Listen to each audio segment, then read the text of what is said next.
बिस्मिल्लाहिर्रहमानिर्रहीम। अस्सलाम वालेकुम बच्चों, आप सब कैसे हैं? आज हम chapter number 1 the science of biology में मलेरिया को as a biological problem discuss करेंगे।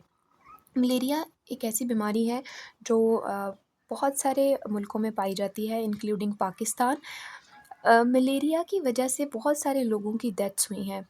अगर हिस्ट्री में देखा जाए तो मलेरिया में बहुत सारे लोगों की अ, दूसरी बीमारियों की निस्बत बहुत ज़्यादा डेथ्स हुई हैं। अगर ताउन और चीचक स्मॉल पॉक्स के साथ इसका कंपैरिजन किया जाए तो इन पेशेंट्स की तादाद ज़्यादा है। अगर देखा जाए तो ये वाली बीमारी बहुत पुरानी है। 2000 साल पहले भी कहते हैं कि जो फिजिशियंस थे, जो डॉक्टर थे पुराने वक्तों के, उनको भी इस बीमारी के बारे में इल्म था। तो 19वीं सदी के आखिर में फिर साइंसदानों ने इस मसले को, इस मलेरिया की बीमारी को, जो कि साइंटिफिक बायोलॉजिकल प्रॉब्लम थी, इसको सॉल्व करने के लिए स्टेप लेना शुरू किए। और जो बायोलॉजिकल प्रॉब्लम को सॉल्व करने के जो मेथड है उसको बायोलॉजिकल मेथड बोलते हैं, जिसका सबसे पहला स्टेप ये था कि हम किसी भी प्रॉब्लम को आइडेंटिफाई करते हैं, रिकॉग्नाइज करते हैं। और जब वो प्रॉब्लम रिकॉग्नाइज हो जाती है तो नेक्स्ट स्टेप ऑब्जर्वेशन का होता है।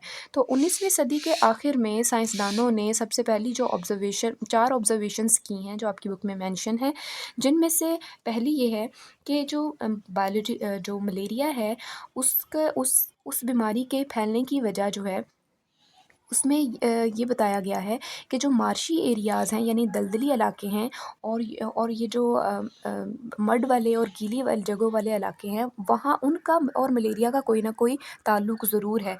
यानी कि मार्शी एरियाज़ से ही मलेरिया फैलना शुरू होता है। लेकिन उन्होंने एक बात और की कि उस मार्शी एरिया का जो पानी है, drinking water of marshy areas, यानी इन मार्शी एरियाज़ का जो पानी है वो पीने से मलेरिया नहीं होता, डज़ नॉट कॉज मलेरिया। तो इसकी वजह से मलेरिया नहीं होता। अगर मैं इसके ऊपर क्रॉस लगा देती हूँ। इसके बाद ये है कि ये जो मलेरिया है उसमें अगर देखा जाए इसको हल करने के लिए सिर्फ एक इस बीमारी का ट्रीटमेंट्स, ओनली रेमेडी सिर्फ क्यूनीन थी। क्यूनीन 17th सेंचुरी से और 18th सेंचुरी तक एक ओनली मेडिसिन थी, और सिर्फ एक इलाज था जिसके ज़रिए मलेरिया के पेशेंट्स को ठीक किया जाता था। उसके बाद चौथी जो ऑब्जर्वेशन थी वो ये थी कि इन मलेरियल पेशेंट्स के ब्लड में एक जानदार देखा गया है जिसका नाम प्लाज्मोडियम है। जब ये चार ऑब्जर्वेशंस इकट्ठी हो गई कि मार्शी एरियाज़ और मलेरिया का कोई ना कोई ताल्लुक ज़रूर है, यानी उन एरिया से ये फैलता है, लेकिन drinking water of marshy areas does not cause malaria, तो उसकी वजह से मलेरिया नहीं होता।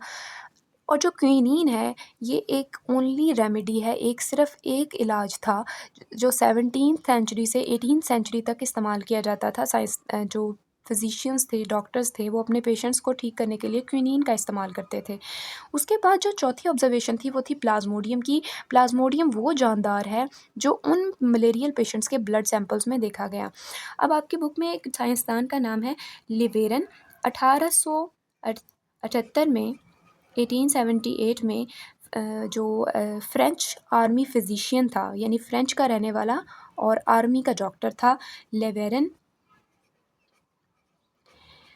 इस साइंटिस्ट ने जो मलेरियल पेशेंट्स हैं उनका ब्लड सैंपल लिया और उसको माइक्रोस्कोप के नीचे रख कर देखा, तो उसको टाइनी जो ऑर्गेनिज़म्स हैं वो देखने को मिले, बहुत छोटे छोटे ऑर्गेनिज़म्स मिले।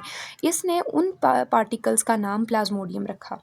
तो सबसे पहले जो प्लाज्मोडियम है वो लेवेरन साइंटिस्ट ने डिस्कवर किया था। अब जब ये चार ऑब्जर्वेशंस हो चुकी थी तो साइंसदानों को अगले स्टेप की तरफ प्रोसीड करना था। तो वो स्टेप जो है सेकंड, वो है हाइपोथेसिस का, यानी कोई मफरूज़ा देना था, स्टेटमेंट देनी थी जो इन ऑब्जर्वेशंस की बेसिस पर थी।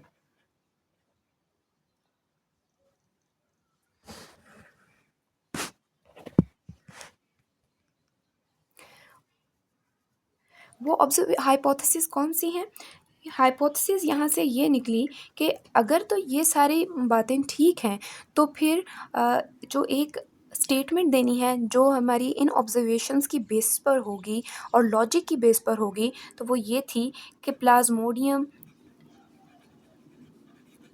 Is the cause of malaria, is the cause of malaria, यानी प्लाज्मोडियम ही मलेरिया की वजह है। अब क्योंकि उन्होंने ये हाइपोथेसिस दे दिया, ये स्टेटमेंट दे दी, इसमें से और अब जो कंक्लूजन है, लॉजिकल रिजल्ट्स निकालने का नाम ही डिडक्शन है, यानी जो नेक्स्ट स्टेप है वो होगा डिडक्शन का। डिडक्शन में क्या करते थे, डिडक्शन में इफ़ और देन लॉजिक लगाते थे, इफ़ और देन लॉजिक की बेस पर बताते थे। तो अगर मैं इस हाइपोथेसिस में इफ़ और देन लॉजिक लगाऊंगी तो ये वाला जो हाइपोथेसिस है वो इस तरह से बन जाएगा कि if plasmodium is the cause of malaria, then all the malarial patients should have plasmodium in their blood. तो इफ़ और देन लॉजिक लगाकर हम अपने हाइपोथेसिस को ट्रू साबित करते हैं, ट्रू मान लेते हैं और फिर उसको आगे एक्सपेरिमेंटेशन के स्टेज पर भेज देते हैं। अब एक्सपेरिमेंटेशन में क्या किया था, एक्सपेरिमेंटेशन में दो ग्रुप्स बना लेते हैं, एक होता है कंट्रोल ग्रुप और दूसरा होता है एक्सपेरिमेंटल ग्रुप। कंट्रोल ग्रुप और दूसरा था एक्सपेरिमेंटल ग्रुप।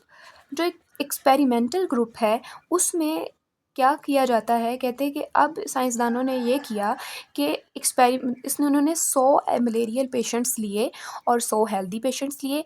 जो 100 हेल्दी पेशेंट्स थे उनका ब्लड सैंपल कंट्रोल ग्रुप में रखा और जो मलेरियल पेशेंट्स थे उनका एक्सपेरिमेंटल ग्रुप में रखा।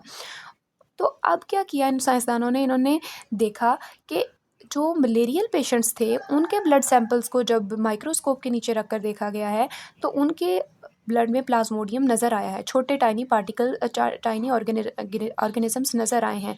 लेकिन जो हेल्दी पेशेंट्स थे उनमें बहुत जो है ना वो कम लोगों के में देखा गया ब्लड सैंपल्स के अंदर कि वो प्लाज्मोडियम था। इसका मतलब ये हुआ कि हेल्दी पेशेंट्स के हेल्दी जो इंसान हैं उनमें प्लाज्मोडियम नहीं था और जो मलेरिया के पेशेंट्स थे उनमें प्लाज्मोडियम था। लेकिन कुछ जो मैंने आपको कहा कि हेल्दी पेशेंट्स में भी जो था, उसका मतलब ये हुआ कि उनको भी मलेरिया होने वाला था, अभी उनमें सिम्पटम्स ज़ाहिर नहीं हुई थी। अब यहाँ से रिज़ल्ट्स क्या आख़ज़ हुआ, साइंसदानों ने ये कहा, रिज़ल्ट ये बना कि हाँ जी, वाक़ई प्लाज्मोडियम ही है मलेरिया की वजह। प्लाज्मोडियम इज़ दी वो जो हाइपोथेसिस है वो ट्रू साबित हुआ है। अब जब हाइपोथेसिस ट्रू साबित हुआ है तो साइंसदानों ने फिर इस बीमारी के ख़िलाफ़, उस प्लाज्मोडियम को ख़त्म करने के लिए बहुत सारी ड्रग्स बनाई हैं जो इफ़ेक्टिव हैं उसके लिए। तो ये थी, इस तरह से साइंसदान एक किसी भी बायोलॉजिकल प्रॉब्लम को सॉल्व करते हैं। जो प्लाज्मोडियम है ये फ़ीमेल एनोफिलीज़ मॉस्किटो के काटने की वजह से एंटर होता है ह्यूमन बॉडी के अंदर। तो आज के लिए बायोलॉजिकल प्रॉब्लम नंबर 1 को डिस्कस किया। नेक्स्ट हम बायोलॉजिकल प्रॉब्लम नंबर 2 को डिस्कस करेंगे। अल्लाह हाफ़िज़।